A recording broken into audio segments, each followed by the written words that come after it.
दोस्तों फाइनली वो हो चुका है कि जिसका एक लंबे वक्त से ही दुनिया को डर सता रहा था। ईरान इस जंग में एंट्री मार चुका है। छोटे लेवल पर कहिए, बड़े लेवल पर कहिए, अलग तरह से कहिए, लेकिन हाँ, ईरान ने इस जंग में एंट्री मार ली है। क्योंकि आखिरी रात में ही उसने एक के बाद एक कई मिसाइल्स अटैक किए हैं, वो भी उन बैलिस्टिक मिसाइल्स के जरिए से जो पूरी दुनिया में काफी मशहूर हैं उसकी। ये जो सारे अटैक हुए हैं, ये हुए हैं इराक के कुछ खास इलाकों में, एक खास इलाके में। आप कहेंगे इराक में क्यों? वो तो एक मुस्लिम देश है। तो दरअसल ये सारे जो अटैक किए गए हैं, खबरें आई थी कि ये उन जगहों पर किए गए हैं कि जो अमेरिका और इज़राइल के ठिकाने बताए जा रहे हैं, उनके गढ़ बताए जा रहे हैं। और बाद में इंतज़ार किया गया कि कन्फर्म होगी रिपोर्ट, तो रिपोर्ट कन्फर्म हो भी गई। जो ईरान का जो एक वो रेवोल्यूशनरी जो उसकी फ़ौज है, जिसको हम शॉर्ट फॉर्म में IRGC बोल देते हैं, तो उसकी तरफ से कंफर्म किया गया है कि हाँ, हमने अटैक किया है, हमने ये ऑपरेशन अंजाम दिया है। और उनके मुताबिक हमने उस जगह पर अटैक किए हैं इराक में जो स्पाई सेंटर्स, मतलब कि जासूसी के अड्डे हैं, या फिर उन लोगों के अड्डे हैं कि जो ईरान के खिलाफ टेरर एक्टिविटीज़ वगैरह करते हैं। दरअसल इसको उस अटैक से जोड़कर देखा जा रहा है जो अभी कुछ दिन पहले आपको याद होगा ईरान में हुए थे, एक के बाद एक कई जो उनके बड़े कमांडर थे, उनके उनकी बरसी थी, उसके मौके पर हुआ था, जिसकी वजह से आम लोगों की, 100 से ज़्यादा आम लोगों की वफ़ात हो गई थी वहाँ पर। तो उसी के जवाब में ही बताया जा रहा है ये अटैक किए गए, क्योंकि ऐसी रिपोर्ट्स आ रही हैं कि ईरान ने जो इन्वेस्टिगेशन की है वहाँ पर, उसमें ये पता चल चुका है कि जिन लोगों ने अटैक किया था, वो दरअसल ईरान के मुताबिक इज़राइल से मिले हुए थे, और उनके साथ जो प्लानिंग की गई थी, उनको जो ट्रेनिंग दी गई थी, कैसे करना है, क्या करना है, वो सब इराक में ही दी गई थी उन ठिकानों पर जो दरअसल मोसाद के ठिकाने थे। अब इसमें कितनी सच्चाई है ये तो ईरान ही बताएगा, लेकिन हाँ, सच्चाई इस लेवल की तो ज़रूर होगी कि जिसकी वजह से उसने ये कदम उठाया है, वरना ये बहुत बड़ा कदम है। ज़ाहिर है अमेरिका वगैरह भी बदले की कार्रवाई करेंगे, हो सकता है ऐसा। अब बात कर लें अगर अगली खबर के बारे में, तो दरअसल कल ही के दिन यमन की तरफ से भी अभी तक का सबसे बड़ा अटैक किया गया है, और ये अटैक किया है उसने अमेरिका के एक शिप के ऊपर, एक कार्गो शिप के ऊपर। ये अटैक हद से ज़्यादा खतरनाक था। एक मिसाइल ऊपर से अचानक से आई और उसने चिथड़े उड़ा दिए। जो हाल शिप का हुआ वो पूरी दुनिया ने देखा है, क्योंकि उसके इमेजेस और वीडियो सोशल मीडिया पर वायरल हो ही रहे हैं। मगर अमेरिका के लिए सबसे ज़्यादा परेशान कर देने वाली बात ये थी कि उसको पता ही नहीं चला इस बार कि यह अचानक से हुआ कैसे। क्योंकि पिछली जब भी बार हमला होता था तो वो थोड़ा बहुत काउंटर करने की कोशिश करता था, पूरा काउंटर कर लेता था, और कभी कभी थोड़ा बहुत काउंटर कर लेता था। लेकिन इस बार उसको नहीं पता चल सका, जबकि उसका वहाँ पर डिफेंस सिस्टम भी है, सब चीज़ें हैं, एक्टिव हैं वो पूरी तरीके से। और इसके अलावा ये हमला पूरी तरीके से इस बात का संकेत दे रहा है कि यमन के हूती किसी से भी नहीं डर रहे हैं। उन्होंने जो धमकियां दी थी कि तुमने हमारे ऊपर स्ट्राइक्स की है, अब अभी तक तो हम इसराइल को रोकते थे, अब तुम्हें भी रोकेंगे, यूके को भी रोकेंगे, और तुम दोनों के ऊपर भी हमले करेंगे। वो उन सारी धमकियों को पूरा कर रहे हैं। ये चीज़ दिखाती है, ये हमला इस चीज़ को दिखा रहा है, क्योंकि उन्होंने खुलकर हमला किया, बाकायदा ये कहा भी कि तुमने हमें अब जायज़ मौका दे दिया है कि हम तुम्हारे ऊपर भी हमला करें। इसके अलावा ये जो तमाम चीज़ें हुई, इसका असर पड़ा कतर के ऊपर। कतर ने फ़ौरन घबराकर अपनी जो शिपमेंट है नेचुरल गैस की, उस पर पाबंदी लगा दी है कि अब वो रेड सी से नहीं गुजरेगी अगले कुछ टाइम तक, जब तक मतलब अगली नोटिफिकेशन नहीं आती है। आपको पता होना चाहिए कि कतर इस वक्त दुनिया का दूसरा सबसे बड़ा एक्सपोर्टर है नेचुरल गैस का। ये सारी नेचुरल गैस कहाँ जाती है? रेड सी से होकर यूरोप की तरफ। तो उसने कह दिया है कि अब इधर से होकर नहीं गुजर कर जाएगी, अफ्रीका पूरा घूम कर जाना पड़ेगा, जाओ उधर से जाओ, इधर खतरा है। अच्छा, कतर भी इसलिए घबरा रहा है क्योंकि कतर को पहले ही हूतीस की तरफ से धमकी दे दी गई है। क्योंकि ऐसा माना गया था हूतीस की तरफ से कि ये लोग भी शामिल थे, सऊदी अरबिया और यूएई जैसे देश भी शामिल थे, हमारे ऊपर जो स्ट्राइक्स हुई उसमें अमेरिका के साथ मिले हुए थे, तो हम जितने भी देश इन्वॉल्व थे उनके ऊपर भी अटैक करेंगे। तो इसलिए कतर को डर है कि ये हमारे ऊपर भी अटैक कर सकते हैं, बस इसीलिए वो एहतियात बरतना शुरू कर रहा है। मगर दोस्तों, इन तमाम चीज़ों का असर कतर के ऊपर नहीं पड़ेगा, जो उसने ये शिपमेंट बंद की है नेचुरल गैस की। इसका असर पड़ेगा यूरोप के ऊपर, क्योंकि यूरोप सारी गैस लेता था रशिया से। वो सबसे बड़ा एक्सपोर्टर है दुनिया का नेचुरल गैस का। मगर रशिया यूक्रेन वॉर के बाद यूरोप ने अमेरिका के साथ मिलकर लगा दिए रशिया के ऊपर सैंक्शन, और खुद ही अपने पैरों पर मान ली कुल्हाड़ी।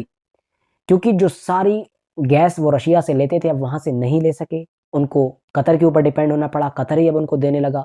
बहुत सारे देश कतर पर ही डिपेंड है। तो अब हुआ ये कि धीरे-धीरे महँगाई बढ़ती चली गई। अब जब ये कतर की तरफ से भी जाने वाली और घूम कर जाएगी, तो ये जितने भी दिन ज़्यादा लगेंगे, जो फ्यूल ज़्यादा लगेगा, जो पैसा ज़्यादा खर्च होगा, जो एनर्जी ज़्यादा लगेगी, वो सब कहाँ से लेगा कतर? खुद थोड़ी दे देगा। उन सब चीज़ों को वसूल करेगा कतर इन्हीं यूरोप वालों से, और यूरोप के ऊपर प्रेशर और बढ़ जाएगा। महंगाई जो यहाँ से यहाँ थी अब वो यहाँ से यहाँ पहुँच जाएगी। साथ ही बात कर लें अब अगर इसराइल की, तो इसराइल के जो डिफेंस मिनिस्टर हैं जिनका नाम है योव गैलांट, उनका भी एक स्टेटमेंट कल आया है। द टाइम्स ऑफ इसराइल जो मशहूर एक अखबार है, वहाँ का वेबसाइट, मीडिया हाउस, जो भी चाहें वो कह सकते हैं आप उसे, उसने उसको पब्लिश किया है। उन्होंने कहा है अपने स्टेटमेंट में ऑफिशियली कि हमारा जो नदन गाज़ा है उस इलाके में ग्राउंड ऑपरेशन कंप्लीट हो चुका है। हमने वहाँ पर अपने जंग का जो लेवल है उसको स्लो कर दिया और स्लो करेंगे। बाकी जो खान यूनिस में मतलब साउथ के इलाके में लड़ाई चल रही है वो भी आने वाले कुछ दिनों में एंड हो जाएगा उसका ग्राउंड ऑपरेशन का। तो वैसे तो उन्होंने अपने शब्दों में कहा है, दूसरे मकसद इसके पीछे गिनाए, लेकिन दुनिया जानती है कि कुछ नहीं बस, बल्कि ये सारे स्टेटमेंट निशानी है इस बात की कि ये खाली हाथ गाज़ा से लौट रहे हैं। कुछ ऐसे वीडियोस भी आए जिसमें देखा जा सकता था कि बहुत सारे इजरायली टैंक्स अब गाज़ा छोड़कर इसराइल की तरफ वापस आ रहे हैं। और इन सबको देखकर बस मुझे यही याद आ रहा था, एक शेर है ना वो, बड़े बेआबरू होकर तेरे कूचे से हम निकले। ये लोग कि जो इतनी लंबी-लंबी बातें मार रहे थे कि हम ऐसा कर देंगे, वैसा कर देंगे, 7 दिन में मट्टी में मिला देंगे, हमास खत्म, गाज़ा खत्म। अब ये किस तरीके से निकल रहे हैं खाली हाथ, दुनिया देख रही है। अपने आप को मिनी सुपर पावर कहा करते थे ये लोग। इसके अलावा एक खबर ये भी है कि जो 4 डिवीज़न फ़ौज की इज़राइल की गाज़ा के अंदर मौजूद थी, उनमें से एक को वापस बुला लिया गया है, 3 बची हैं। एक के अंदर लगभग, एक डिवीज़न के अंदर ऐसा माना जाता है 32-33 हज़ार के करीब फ़ौजी होते हैं, तो 1 लाख से ऊपर जाता है ये आंकड़ा। लेकिन अब एक डिवीज़न को वापस बुला लिया गया है ऑफ़िशियली, 3 बची हैं। एक सेंटर में है, एक नदन में है और खान यूनिस में है। ये सब धीरे-धीरे ये भी निकल जाएँगी, ऐसा माना जा रहा है बहुत जल्द ही। बात कर लें अब अगर इंटरनेशनल कोर्ट ऑफ जस्टिस की, मतलब कि उसी मुकदमे के बारे में जो साउथ अफ्रीका ने इज़राइल के ऊपर किया है, तो उसमें एक डेवलपमेंट ये हुआ है कि बांग्लादेश अब एक नए देश के तौर पर ऐड हुआ है साउथ अफ्रीका को सपोर्ट करने वाले में।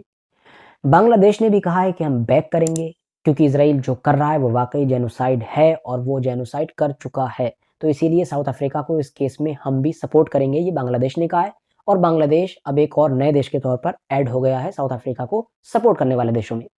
इसके अलावा आप बात कर लेते हैं रशिया और इंडिया के ताल्लुक से, क्योंकि यहाँ पर भी एक डेवलपमेंट हुआ है। जो यहाँ के प्रधानमंत्री हैं नरेंद्र मोदी, उनकी बातचीत हुई है लंबी फ़ोन से पुतिन से, जो वहाँ के प्रेसिडेंट हैं। और इस चीज़ को नरेंद्र मोदी ने खुद अपने ट्विटर अकाउंट पर दुनिया को बताया है। उसमें उन्होंने कहा है कि एक लॉन्ग कन्वर्सेशन हुई है जिस पर हमने बहुत सारे ग्लोबल इश्यूज़ पर डिस्कशन किया है।